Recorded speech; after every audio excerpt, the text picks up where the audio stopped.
I'm just going to do it. I'm just going to go for it. Like, if it fails, whatever, at least I tried. It's something I've been wanting to do for a while. So I think just hitting publish on that first post and putting it out there was a big step. I was just blown away by what they had to say and realized that, okay, maybe I do have something valuable that people care about to share. Since then, I've just kind of been going with it. Same thing, just hitting publish every chance I can. Hey, what's up, guys? It's Jordan Anderson, and on this episode, we have Katie Milam. She is a fashion and lifestyle influencer. If you're looking to know more about starting a blog, finding the courage to start a blog and put yourself out there, even things like working with brands and how to, get the best deal when you're working with a brand, make a little money from your blog, then this is the episode for you. And if you're not interested in any of that, then this is a great story just of listening to a genuinely nice person. Katie was great. This is an awesome episode. Go check out her work. You can find her on Instagram and her website.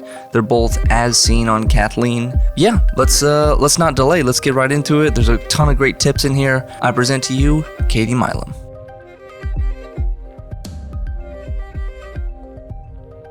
All right, so we have Katie Milam here from As Seen on Kathleen. Katie, welcome. Hi, thank you for having me. So if you want to give us just a quick 5-minute intro, 3 to 5 minute intro, whatever, about who you are and kind of what you've been up to, what you're about. Sure. Yeah. So I am Katie from As Seen on Kathleen. I recently started my blog just a little bit over 6 months ago officially, but I've been posting on Instagram, sharing my outfits for a few years now, and I kind of got started. I've always been that friend who kind of gives recommendations to her friends about fashion and beauty, and recently I've gotten more into travel, so I figured I might as well kind of expand that to a bigger audience and put it out there to share. I know the influencer kind of market is very saturated, but I think I have a voice that I definitely wanted to put out there because everyone has something valuable to share, in my opinion. But I am local to the DC area. I grew up here. My mom actually grew up here too. And DC is kind of this, I think it's more known for politics and government and everything like that, and less for the creative side of things like photography and blogging and podcasts, obviously. So I think that there's a growing market there for that, and being a part of that in DC has been a really good place to start, I think, especially as someone who's just getting started in this area. Had you always been into fashion, like as a little girl, middle school, high school? Were you always just like... Oh my gosh, 100%. So when I was little, I used to get in trouble all the time with my parents for changing my outfit 5 times a day and walking around the house showing off all my outfits to anyone who would pay attention to me. And then as I got older, I probably got even more into it. I wore a uniform because I went to private school for 12 years. So outside of school, I did have a little bit more, not freedom, I guess, but I could kind of play with fashion more because I didn't have to follow like a dress code going every day to school. Very structured. Yes, very structured. I wore the same thing every day. So outside of school, I did want to branch out a little bit. And there are definitely some pictures I look back on now from like high school and middle school where I'm cringing at whatever I was wearing, but I do appreciate my mom giving me that freedom to kind of experiment a little bit, and can definitely learn from previous things that I've worn or ways I've done my makeup and stuff like that. And then now as I've gotten older, I think I've even branched out a little bit more in my style and am kind of starting to try different things and take a bit more risks. And then going forward in that, being able to encourage others to take risks with their style, by promoting places where you can try different trendier things that you see like during Fashion Week and in magazines, but for a very small fraction of the price. I do try to focus on making it affordable and accessible to all sorts of people. How would you describe your style today? What is it?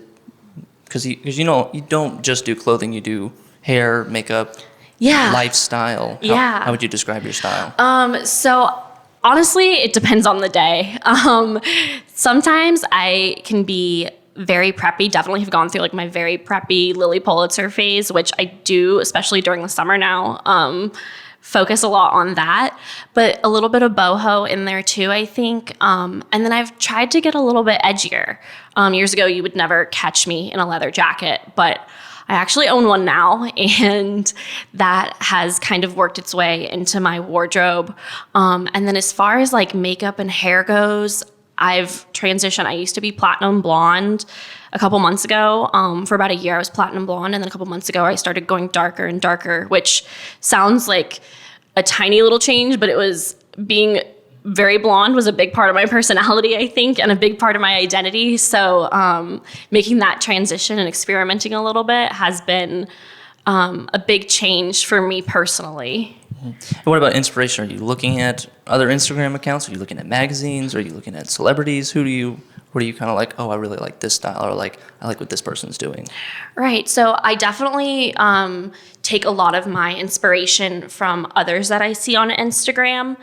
There are a few people that I follow that I know I can go to for affordable styles or great makeup tips, and kind of put my own spin on it. So in particular, I do really love the influencer Bree Shepherd. She's based out of Washington State, kind of in the Seattle area, I think. And she and I have very similar styles. I actually recently did a blog post where I copied one of her styles just because it really resonated with me. And she actually reached out and we started chatting a bit, and that was really exciting to get that. I kind of fangirled over her, to be honest. So that was really great. And then there are just a few people who I follow for makeup inspiration. A really big one that I know a lot of people follow would be Emily Ann Gemma.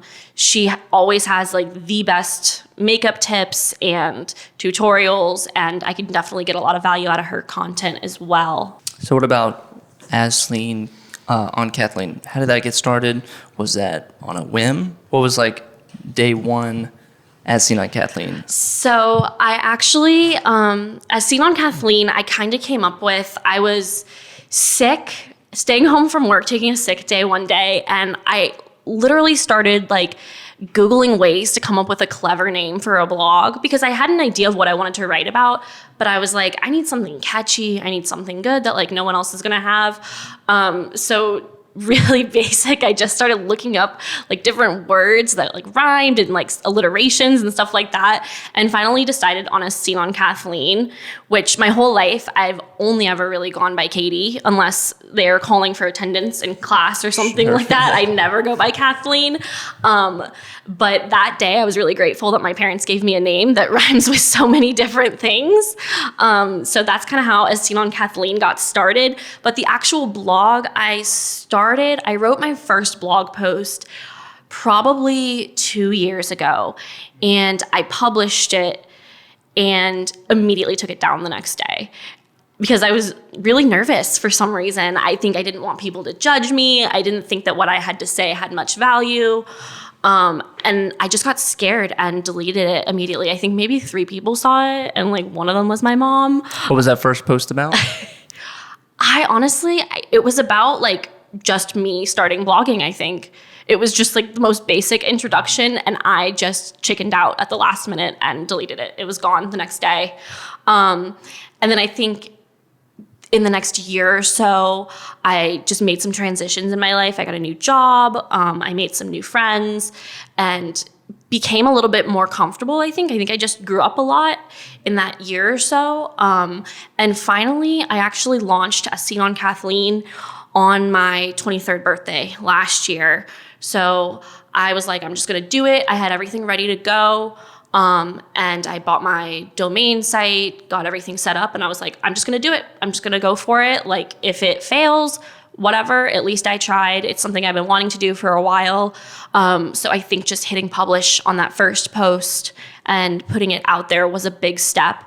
And I was actually very surprised with the amount of positive feedback from people who know me personally and then other people who have started reading and following online. I was just blown away by what they had to say and realized that, okay, maybe I do have something valuable that people care about to share. Since then, I've just kind of been going with it. Same thing, just hitting publish every chance I can.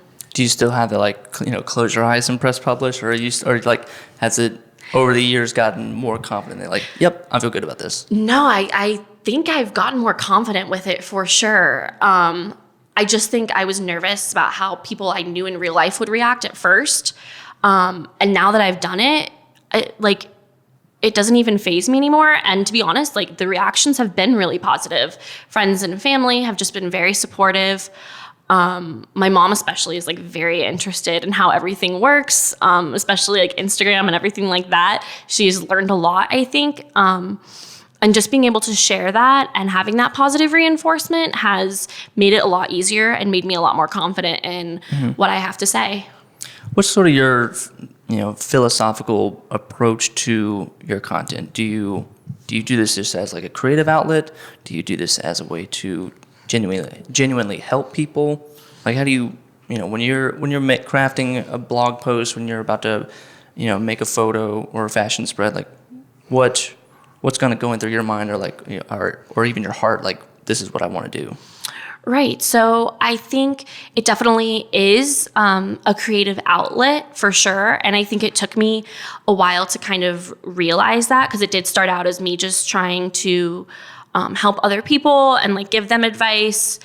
I do really enjoy when people ask me questions and give me suggestions and kind of give me ideas for content that I may not have come up with on my own. But I do think that with that, writing, I do crave that creative outlet for sure. And getting my thoughts and feelings about certain things out there, it's really started as kind of superficial things like makeup and sales and travel and stuff like that. But I do think that I have this platform and I want to use it for promoting probably a little bit more deeper stuff, as far as authenticity and just people being real on social media, because I do get a lot of messages from people that I haven't spoken to in months or years, and they're like, oh, it looks like you're doing so great, you're doing so amazing. And yeah, I love my life, that's amazing, but not everything you see on the internet is totally true. I do think that I have this platform where I can share things that people can relate to and that really resonate with them, and let them know that, don't think that everything you see on Instagram is 100% of everyone's life. It's a very, very small fraction of it. And you shouldn't compare whatever struggles you're going through with what you see there, because chances are everyone you see, actually not even chances, they're definitely going through other stuff in their real life as well. Can you talk a little bit more about authenticity? Are you optimistic about where everyone's going as in the Instagram influencer world? Are you optimistic about people sharing more and more, or do you still see the pitfalls of like you say, it is kind of a little bit shallow, or it's not quite true what it is to life? Yeah, I do think that it's improved a lot. I think people are more willing to share struggles, and maybe even sharing photos where they don't think they look their best, or showing behind the scenes of how they struggled to get a good angle on a photo, even the tiniest things like that. I think really make a difference. It was very eye-opening for me when I started seeing people sharing pictures of them in bathing suits where they are not filtering out and photoshopping unflattering angles of themselves, or even sharing all the shots it took to get one good shot. I think people definitely underestimate the amount of effort that goes into not only shooting something, but then editing it, finding the one good one that you like, and then editing it and doing everything that goes into that one Instagram picture. I think people think you just snap a picture right there in the middle of the street, put a filter on it and put it up, but there's a lot more that goes into it, I think, that people don't realize.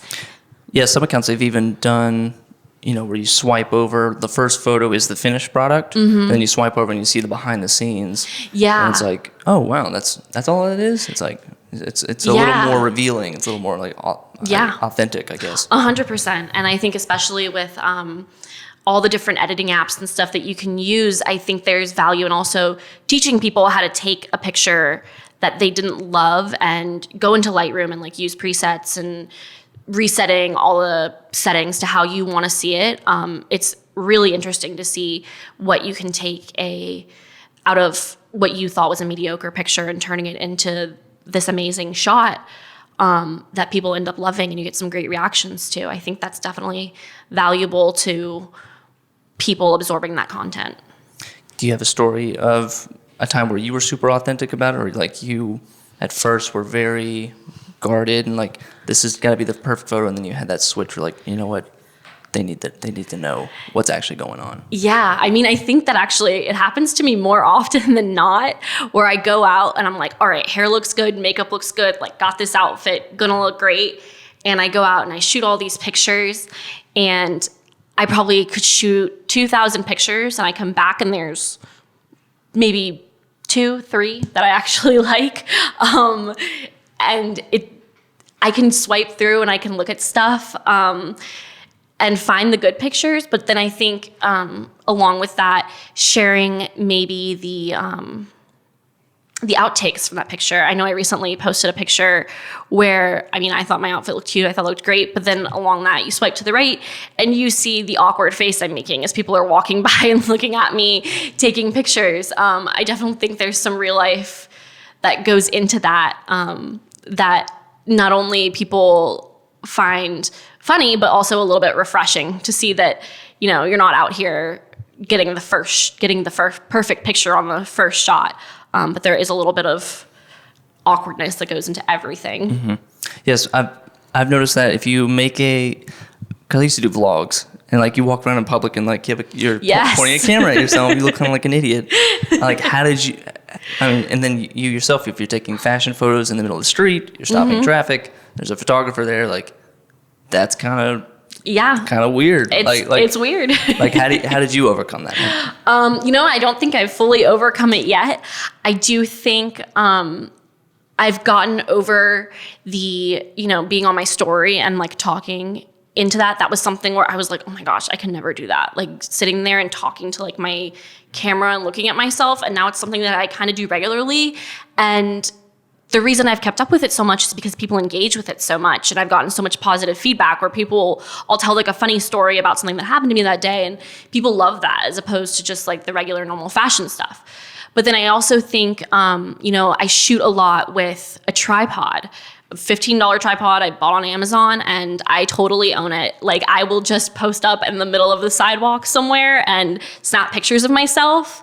And depends on the day. Sometimes they come out great because it's the middle of the week and there's no one around. Or last Saturday morning, I actually went out and I was shooting pictures, and there were families walking around and there were strollers in my pictures. And people were staring at me like, why is that girl standing on the sidewalk smiling to herself, trying to look candid? I looked ridiculous, but I gotta do it for the gram.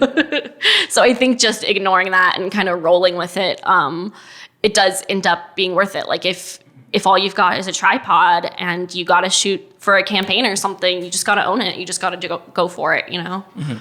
Are most of your photos selfies, or do you have a photographer with you every now and then? Most of my photos are taken on iPhone, and they're either with my tripod, which is like just has a little Bluetooth remote control that's set up to it, which honestly, best $15 I ever spent, because I don't have to ask like one of my coworkers or one of my friends or someone who's just hanging out to snap a picture of me, because they're always willing to do so. But I feel bad being a little nitpicky about it.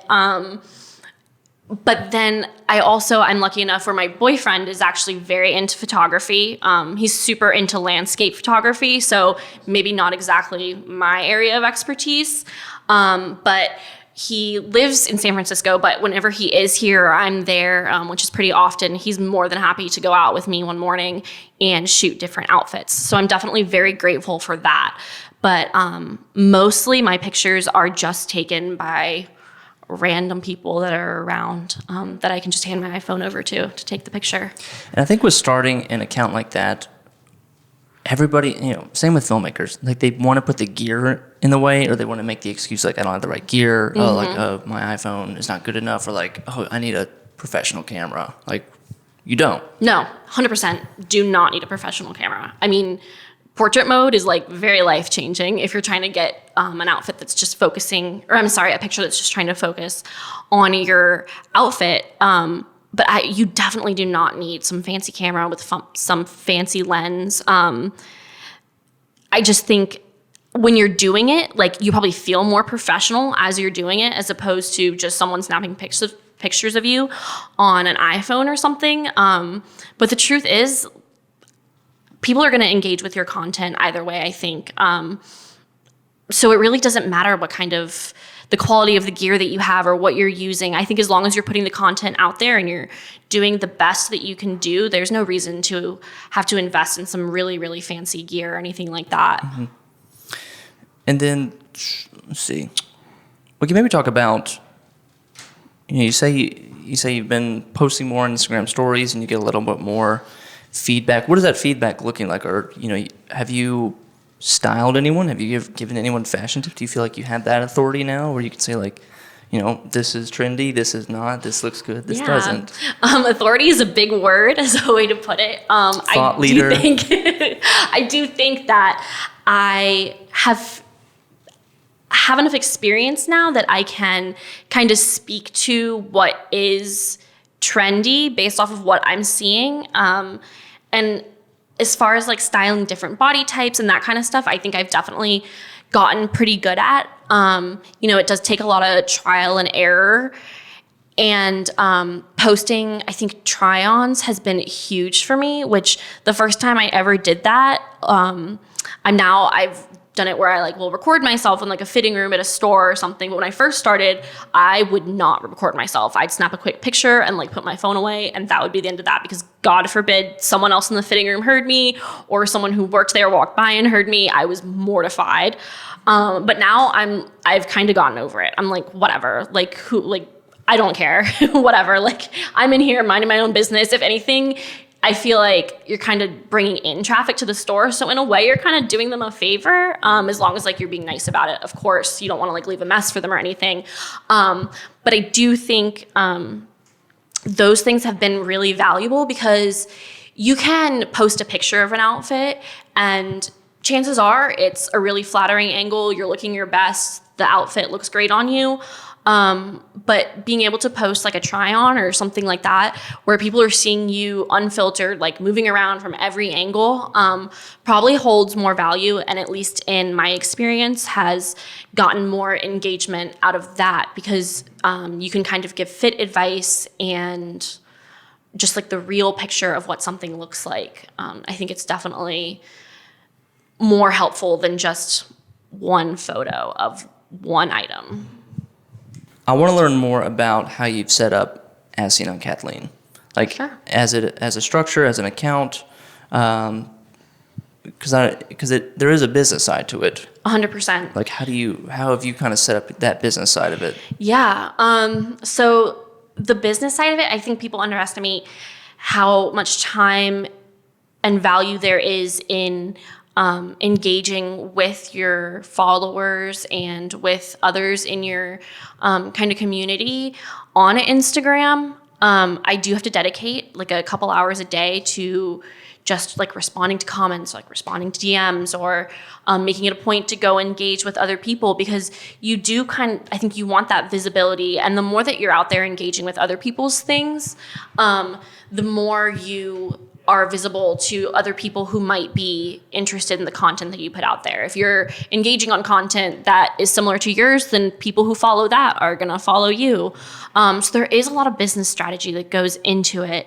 I also think that there are different apps and stuff that you can use that will track your content and your engagement and what people are engaging the most on. And I think that those can be really valuable. I've recently started using this app called Unum. I might be butchering the pronunciation like of that. UNUM or something? Yes, yeah, that's okay. the name of it. And that can track all of your engagement, where that engagement is coming from. Is it coming from, your hashtags? Is it coming from your Facebook page? Is it coming from your website? Like where people are finding you and where they're clicking to go look at more about you or follow you or anything like that.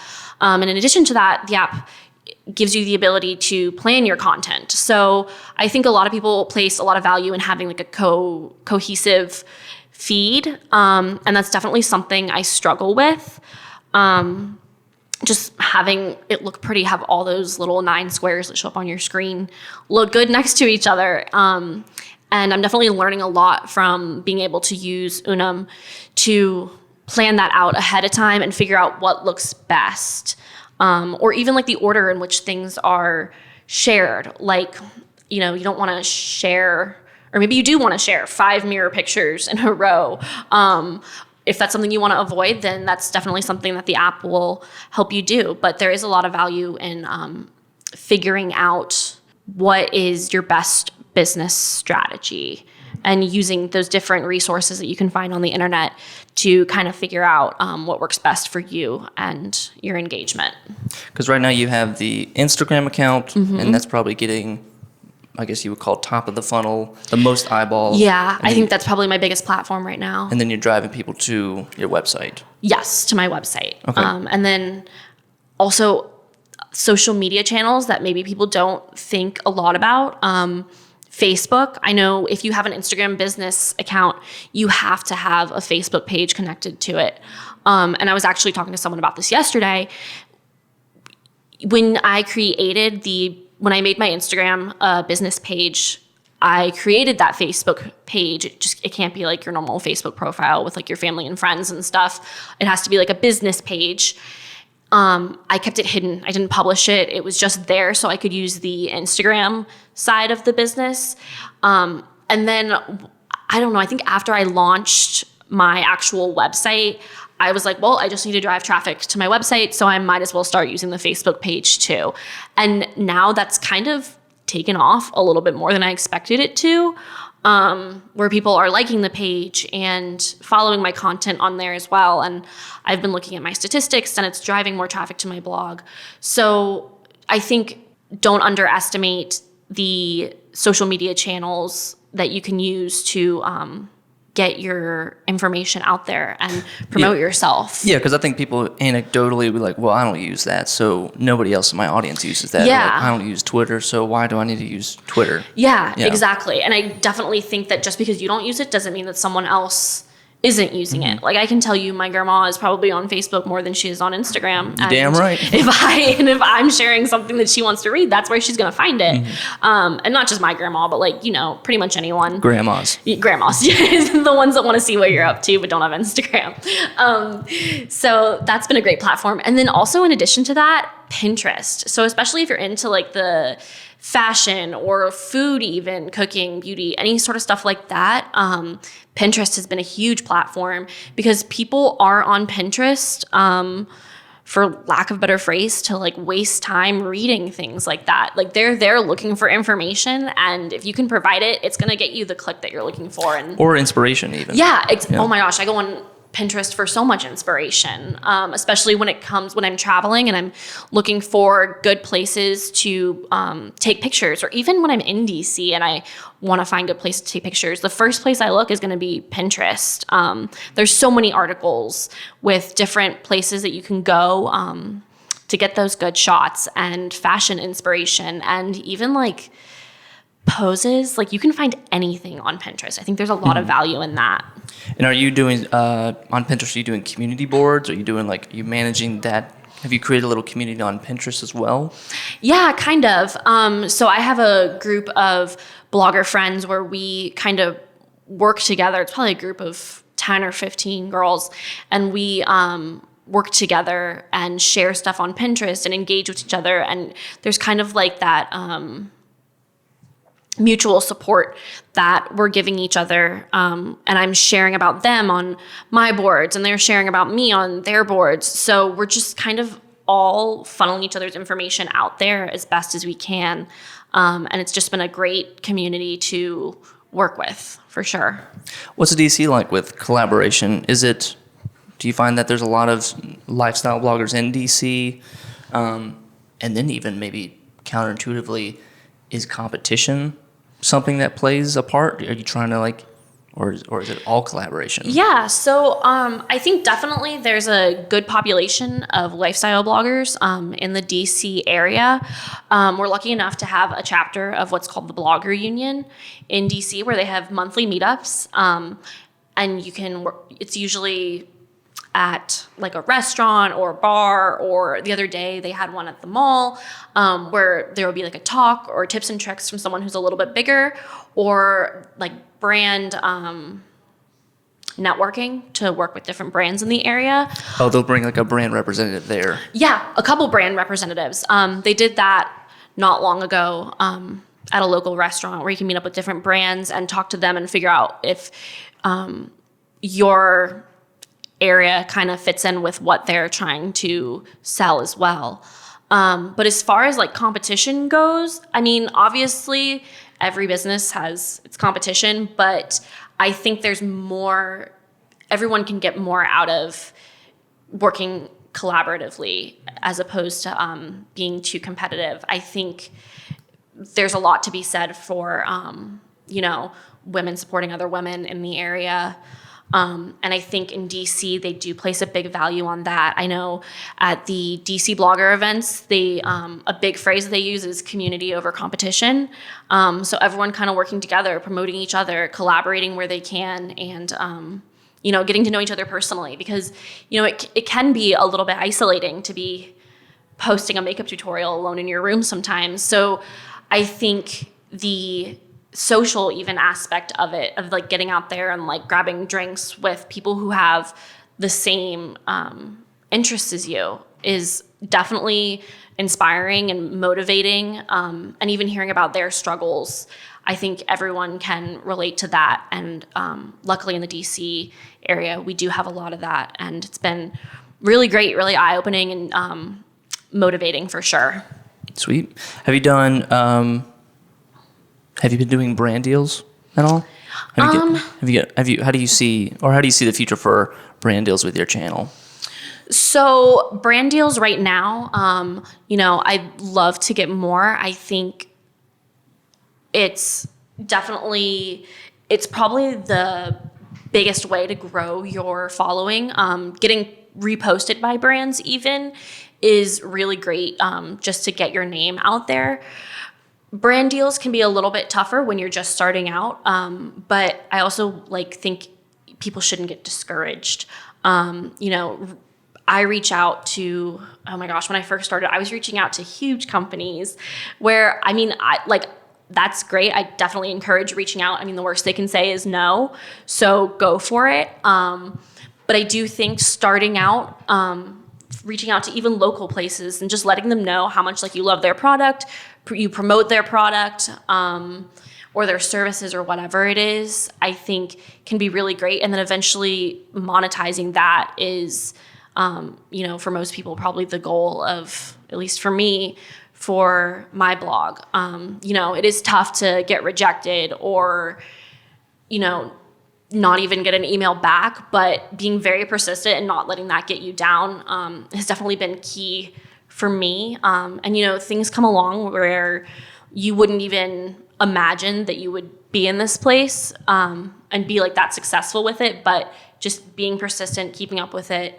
and not feeling down if you've been rejected or just not responded to at all. Something will come along that does fit with your brand, I think. What would you see as you start your account and you build and build and build. You build your community up, build your followers. And I think people want to monetize it as fast as possible. Yeah, 100%. Let's start making money. Is there a discipline to holding back and saying no more early on and then eventually monetizing? Or just whatever, just if you need to make some money, make some cash, make some cash. I mean, I do think that, at least for me, I get, DMs, emails, and comments on my page where brands are like, oh my gosh, we'd love to work with you, DM us. And I think when I very, very first started, when I first made a business page, got a lot of those, and I did respond to them. And they can really sucker you into it, where they're actually just like trying to give you a coupon code so that you can buy something from them. Or you become an affiliate. Yes, and they market it as like being a brand ambassador, like being a brand affiliate. And like you might learn the hard way, like I had to. Luckily, I only did it once or twice. But they're just marketing. They know that you're tiny and that's what you want to do, and they kind of take advantage of you that way. And I think standing your ground and not paying attention to the fancy words like brand ambassador and stuff like that can be really valuable, because a lot of those brands can be a little bit sketchy, and you shouldn't have to pay to promote someone else, which is some valuable information and advice that I learned kind of early on. Is if they want you to like rep their brand, if like you're fitting in with their brand, they shouldn't be asking you for money. Like ideally they should be giving you money. So I think having that, valuing yourself enough to not kind of go with that just to say you were a brand ambassador can be really, really important if you're just starting out. And the other thing is, you don't want to endorse, or at least, you shouldn't want to endorse anything that you don't personally believe in or you don't value. So when I'm promoting something on Instagram, or a brand reaches out to me and they want me to promote something, before I go out there and like tell everyone to go buy it, like I love it, I use it, or I wear it, or I try it out. You'll never see me promote anything that I don't 100% value. And, maybe it might not work for everyone who tries it, but it worked for me. And, if I liked it, then I think it's worth sharing with someone else who might, especially like skincare stuff, who might value it, that kind of thing. But I think if you start out and you're just sharing anything and everything that could make you a buck, then I think having that continuous following and having your readers and your followers, you might kind of lose trust with them eventually, I think. So it really is important to me, and I think it should be important to others, to only promote and work with brands and companies that share the same values as them. Yeah, because these brands they're not really after you.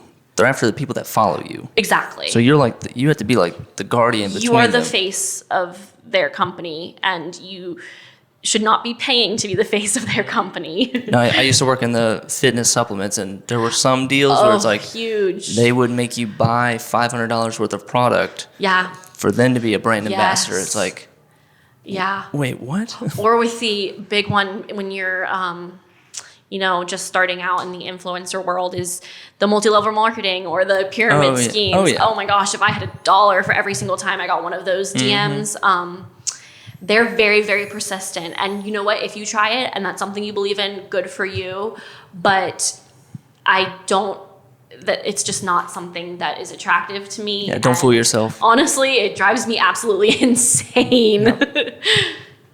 Yeah, because it's with all these brand deals and trying to monetize your audience, it changes the relationship. You're not just like, making cool content that's helpful to your audience. You're now like, okay, like she's not what we thought she was. She was this. Now she's trying to, now she works for this company. Yeah. Now she works for this fashion brand. Exactly. And I think it can kind of, you can give people 10 different brands that are amazing, work out for them, and you give them one kind of sketchy or less trustful brand, and you've kind of lost their trust now, and it's going to take a lot to build that back, or even if you can build that trust again. I think in the long run, it's more important to share things that you personally believe in and personally would use or wear or whatever than it is to share just one thing that, they're willing to pay you a little bit just to make you some money real quick. You got to be strong in your values and your brand and stand behind that. Let's talk about the travel side of lifestyle. You've gone on some adventures, according to your Instagram page. You want to talk about some? I know you went to Paris for one. Yeah. Any adventures that you kind of like tied into your content creation? Definitely. Well, for one, I mean, traveling gives you great backgrounds for some great pictures. But with that, I think being able to write, and I know I wrote a travel guide for Paris. It's actually one of my most viewed posts on my blog right now. I think that can definitely be helpful because I know for me, again, Pinterest. I was on Pinterest looking at restaurants to try in Paris, looking at blogs about where to find like the best shots, like where to shop, where to grab drinks, like anything like that. And I kind of wanted to be able to compile that. Paris, it was vacation. It wasn't like it was a work trip or anything like that.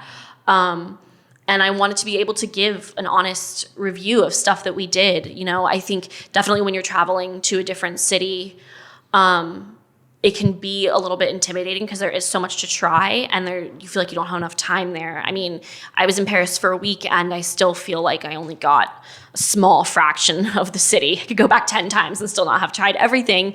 But I wanted to compile everything that I did do and give some helpful tips and tricks to people who might be visiting for the first time or be looking to try something different when they do go there. Airbnb was a big focus for my post. Not only did we stay at an Airbnb, which, I mean, a lot of people obviously stay at Airbnb. Everyone knows about that. But there are Airbnb experiences that you can book. So when I was booking our little apartment that we stayed at, I also came across a photographer who was willing to do a photo shoot for an hour.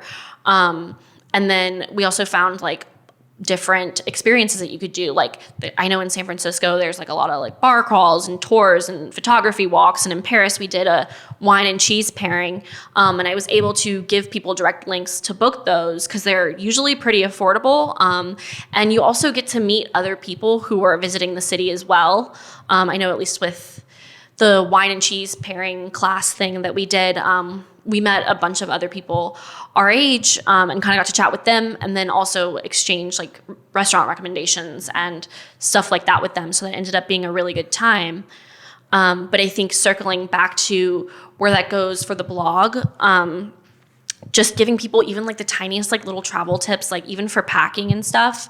I know I shared when I was visiting my boyfriend in San Francisco, I shared about, like my different luggage and like packing cubes and like jewelry organizer and all sorts of stuff that I happened upon on someone else's blog, but other people didn't know about. And that was definitely a big hit, at least with my followers, because, people can post outfits over and over, but seeing travel tips and packing tips and stuff like that was a little bit of a change of pace for them, I think, and was definitely valuable.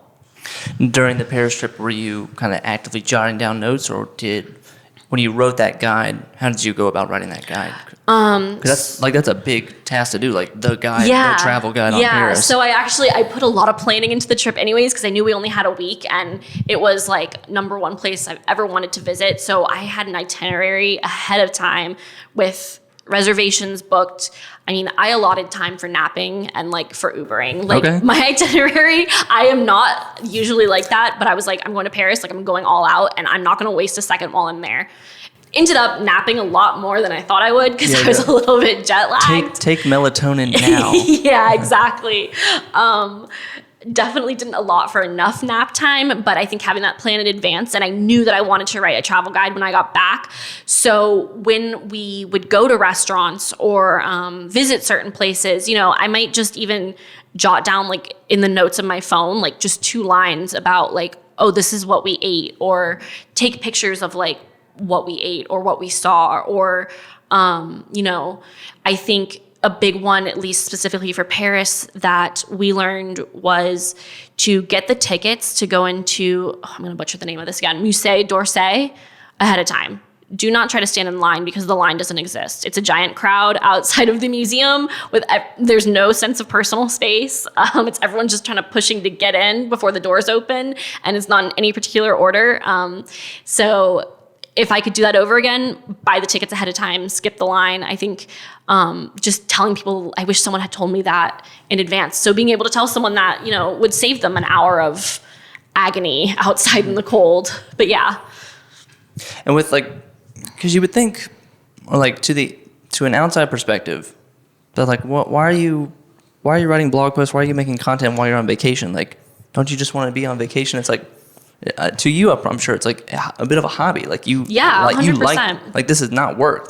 You like to do this. Yeah, definitely. I don't think of it as work. It's not like writing a paper for school or something like that. I didn't actually write it until I was waiting in the airport for my flight, when we were leaving. So it wasn't exactly work for me. I mean, it is something I genuinely enjoy doing. And I had people reach out to me saying that they went to Paris and they tried the stuff that I recommended. If one person goes to a restaurant that I recommended, it was a success. That's what I consider a success. But it wasn't really like working on vacation. I mean, I was enjoying the experience. I made sure I was still in the moment, but I was still I would have taken pictures of everything anyways. So, I can either share the pictures on my blog or I can go home and show my friends when I get back. So I figured I might as well share it on the blog and share information about things to do, places to see, and stuff like that. It didn't really feel like work. It was more of a hobby, I think, than anything, for sure. Was the next year, 2 years, 3 years, what do you hope that your account will lead to? I don't know. I think it kind of has started out as a hobby, but I think I've enjoyed it so much that I do want it to become a bigger part of my life. Maybe eventually something that I do full time. If it's something that I know I can make money on and I still enjoy doing it, I don't want it to become too much of a job where it feels like a job and I dread getting up every day. But so far, I'm loving it. I can see myself doing it. But that maybe is more than 2 years down the line. I do think just continuing to grow and working with new brands and going to more events, even eventually hosting some events. I know it's a big way to get out there and meet people in person.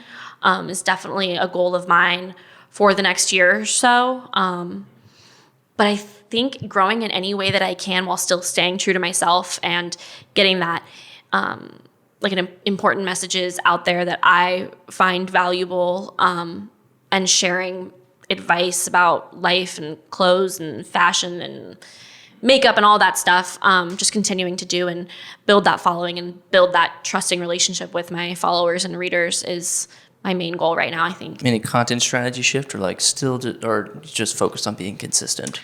Being consistent, probably. I think I definitely played around in the beginning with different strategies, different ways, but now I've kind of gotten it down to routine where that's working for me. So just kind of keeping up with that. And, if that starts to plateau a little bit, then maybe I'll change things around a little bit. But yeah, just still trying to find my way, figuring out what works and what people are looking for. It's definitely been really eye-opening so far, and I'm looking forward to learning more about what people want to see and then providing that. Give me the quick 5-minute guide for someone who wants to become an Instagram influencer. They want to start an account, they want to start a blog. Okay. What's the quick bullet points on what they need to start doing? Okay. Whether it's apps, software, work routines, right. the mentality. Yeah. What do they need to do? I think the first rule is just go for it. Just do it. If you have 2 followers, go ahead, post up, just do it. Doesn't matter. That's the very, very first step. And then with that, being consistent with it, just keeping up with the content as much as you can, but kind of along with that, not stressing yourself out so much that it is not something that you enjoy. And consistent doesn't necessarily mean every day. Yeah, exactly. Or 3 times a day. It can be, whatever it is to you. It can be once a week. It can be once a month, whatever. Just kind of finding your pace and finding out what works for you. It does take a lot of trial and error. And those errors, if it fails, whatever, keep trying, honestly. I can't stress that enough. Again, and also like not listening to, not thinking about what people might be thinking of you. That was a huge thing for me, I think, in the beginning. Oh my gosh, what would people think if like I was posting about like my outfits and stuff? But like now I'm like, honestly, I couldn't care less, whatever. I do think that doing it, if it makes you happy, then do it, and there's always going to be room out there for you to find your voice and get your voice out there.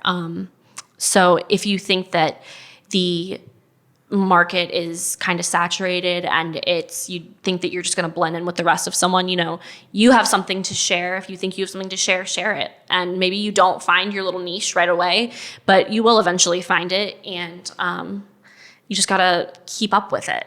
And if it's making you happy, then go for it. Honestly, don't do something that stresses you out or just adds more work to your life.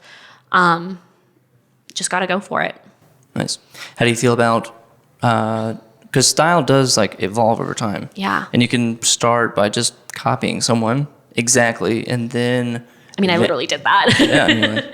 And then just like eventually you find your own version of that. Yeah. Yeah. I think, you might admire something that someone else does that you see on Instagram. Go ahead and try it yourself. And if it works for you, great. Then maybe try to put your own spin on it. I definitely think, these people, these bigger influencers are bigger influencers for a reason. So just try what they're doing. And then you'll find your own way, I think, eventually with that, your own sense of style and everything like that. And, eventually you might even be paving the way, I think, for trends and things like that. Where can we find your work? Where can we find your accounts? Okay. I'm on Instagram as Seen on Kathleen. My website is also seenonkathleen.com. Pinterest, Seen on Kathleen. Facebook is still my name. They have not let me change it, hopefully. But yeah, I will be on there. So give me a follow, send me a DM. Shoot me an email. That's in my Instagram bio. I will answer any questions, respond to pretty much anything. Just let me know. I'm happy to help. Well, cool. Well, Katie, thank you very much for being on the show. Thank you so much for having me. I really appreciate it. All right, so that was As Seen on Kathleen. That was a great episode from Katie. If you want to find out more, find her Instagram account, As Seen on Kathleen, or you can go to asseenonkathleen.com and see her work, see her fashion, see her photos. They're all great stuff. If you have any questions for her about something that we covered in the podcast, definitely send her an Instagram DM. If you have questions about how to set up a blog, scheduling Instagram posts, just Instagram content in general, send her a question or send me a question. Either way, I'll somehow get the question to her and we'll get it back to you. If you're listening to this podcast, the Jordan P. Anderson podcast, tell a friend about this, subscribe to this, leave a review on Apple Podcast. All of it helps spread the word. Even if you're like listening to this, take a screenshot on your phone, throw this up on Instagram stories, tell all your friends this podcast is awesome. I just heard this great, dense information, actionable, awesome podcast where he talks to creators and local artists here in DC. You gotta check this out. Go ahead and do that for me. But thanks for listening, guys. If you have any questions, if you are trying to get on the show yourself, if you know a friend that you think is just killing it in the creative world, send me a DM of their profile. We'll try to get them on the show. It's at Jordan P. Anderson. Next week's going to be great. We have a chef coming on the show. I don't want to give too much away who the chef is just yet. So thanks for listening, guys. We'll see you next week.